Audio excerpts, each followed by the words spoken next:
This is Garrett Fry, the Shipyard Sequence Lead for 3D Digital Map Painting, and we're taking a look at shot 19. So let's go ahead and play that.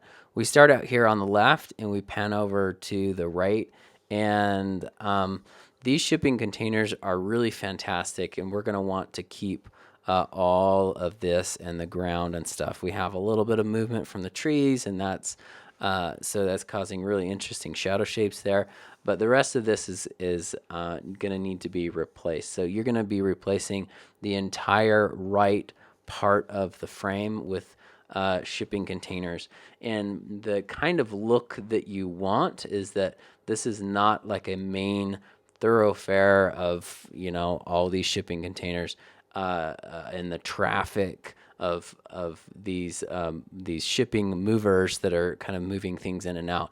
It's actually kind of the backside to some of those. So we're looking at the backside, and because of that, it's a bit more of this kind of like crossing back and forth here. So we can have some like really extreme foreground things, and then and it kind of switchbacking back and forth, where we have some things that stick out here and then some things that stick out here.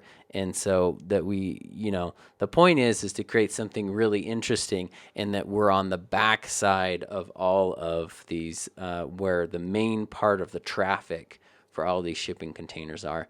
And so it needs to have that feel. How you lay it out, it doesn't necessarily matter. It just needs to have that kind of feel to it. So that's the direction that we've been given.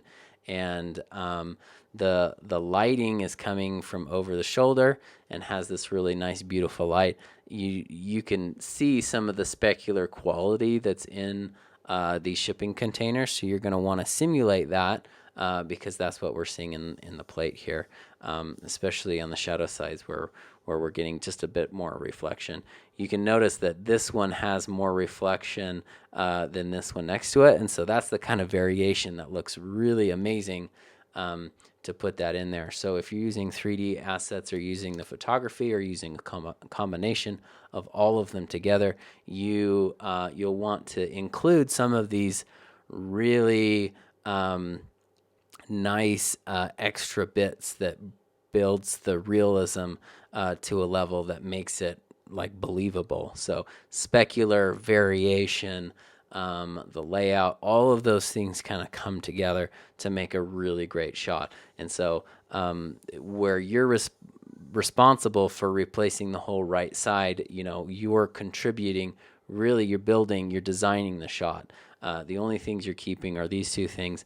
The rest of this you're responsible for, and so it's kind of in your hands, the success of this shot. Before you jump into these shots, it's a good idea to familiarize yourself with the resources you have available to you.